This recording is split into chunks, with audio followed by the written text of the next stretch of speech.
नंदी की भक्ति। बहुत समय पहले की बात है।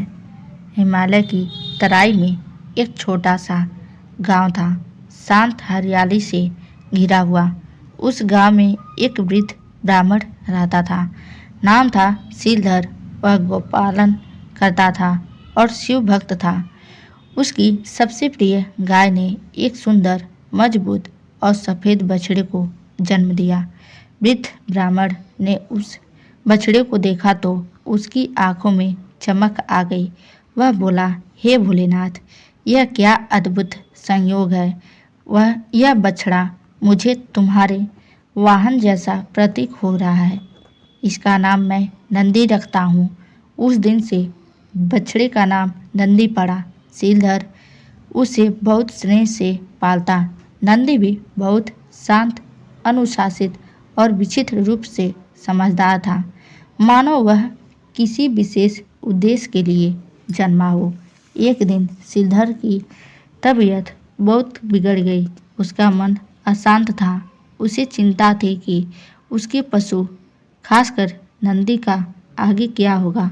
अंतिम समय में वह भगवान शिव से प्रार्थना करता है, हे भोलेनाथ, अगर मेरी सेवा में कोई कमी रह गई हो तो क्षमा करना।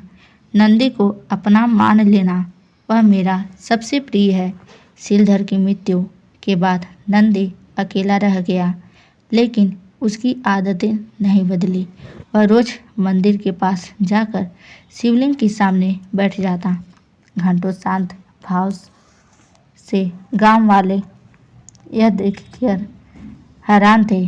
यह बैल रोज शिव जी के सामने बैठकर आंखें मूंदे ध्यान करता है। क्या यह सामान्य जीव है? नंदी अब रोज मंदिर के बाहर खड़ा रहता। कोई प्रसाद लाता तो पहले शिव को देखता, फिर सिर झुकाता और फिर ही खाता। एक दिन मंदिर में कोई पूजा करने नहीं आया, पुजारी भी नहीं।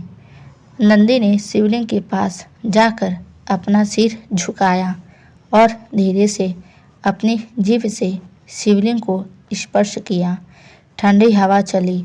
मंदिर के दीपक खुद ब खुद जल उठे और एक तेज प्रकाश में भगवान शिव प्रकट हुए। नंदी शिव ने पुकारा। नंदी ने आंखें खोली पर वह भयभीत नहीं हुआ। उसने श्रद्धा से अपना सिर झुका दिया। शिव बोले, हे मेरे सच्चे भक्त, तू तो पशु रूप में भी वह भक्ति कर रहा है जो बड़े बड़े मुनि नहीं कर पाते। मांग, क्या चाहता है? नंदी चुप रहा, आंखें नम थी। धीरे से अपनी आंखें बंद की और केवल इतना सोचा, मुझे केवल आप ही चाहिए प्रभु। शिव मुस्कुराए, तू मेरे साथ चलेगा। नंदी, मेरे वाहन के रूप में मेरे हर मंदिर में, हर शिवलिंग के सामने तू रहेगा। जो तुझ पर जल चढ़ाएगा वह मुझ पर जल चढ़ाएगा। तब से नंदी शिव का वाहन बन गया, लेकिन वाहन मात्र नहीं, वह प्रतीक बन गया सच्ची सेवा और भक्ति का। शिव की हर मंदिर के सामने नंदी शिवलिंग के सामने बैठा रहता, नजरें टिकाए हुए केवल भगवान पर। लोग कहते हैं, शिव को कुछ कहना हो तो नंदी के कान में कह देंगे, वह भोलेनाथ तक पहुंचा देता है। वास्तव में यह बात गूढ़ है। नंदी वह माध्यम है जो हमें सिखाता है कि भक्ति केवल शब्दों से नहीं, भाव से होती है। सेवा केवल शरीर से नहीं, आत्मा से होती है। नंदी की कहानी हमें सिखाती है कि भक्ति के लिए जात, रूप, भाषा मायने नहीं रखते। एक पशु भी ईश्वर का प्रिय बन सकता है। निस्वार्थ सेवा ही सच्चा समर्पण है। जो मौन रहकर भी सच्चे भाव से जुड़ा रहता है, वह ईश्वर के सबसे निकट होता है।